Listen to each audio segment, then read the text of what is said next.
ইমাম আবু হানিফা আরও বলেছেন, রদ্দুল মুহতারের ইবনে আবিদিনের প্রথম খণ্ডে 48 নম্বর পৃষ্ঠায় দারুল ফিকরের 1966 হিজরিতে প্রকাশিত হয়েছে। তিনি বলেছেন, ইযা সাহাল হাদিস ফাহুয়া মাযহাবি, অর্থাৎ পৃথিবীর সকল সহিহ হাদিস আমার মাযহাব। এই বক্তব্যগুলো এই জন্য বললাম যে ইমাম আবু হানিফা রাহিমাহুল্লাহ কখনো বলেন নাই যে আমার বক্তব্য যদি কোরআন হাদিস বিরোধী হয়ে যায় তাহলে আমার বক্তব্য মানো। কিন্তু আমাদের ভাইয়েরা এতটা সত্ত্বেও ইমাম আবু হানিফাকে এত পছন্দ করেন যে ওনার বক্তব্যই মানতে হবে।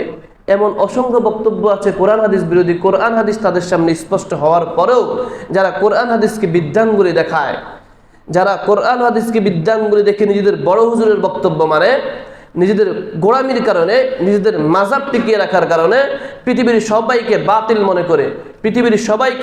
মনে করে কেউ যদি স্বাধীনভাবে কোরআন হাদিস মানতে চায় তাদের স্বাধীনতায় হস্তক্ষেপ করে, কেউ যদি স্বাধীনভাবে কোরআন হাদিসের কথা বলতে চায় তাদের স্বাধীনতায় হস্তক্ষেপ করে।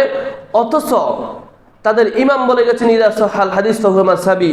এত প্রমাণ দলিল থাকার পরেও যারা দলিল না মানে, নিজেদেরকে একমাত্র দলিলের কাণ্ডারি মনে করে, এরা অনেক বড় ইমাম হতে পারে, অনেক বড় টুপিওয়ালা হতে পারে, আদতে এরা প্রকৃত মুসলমান এখনো পর্যন্ত হতে পারে নাই।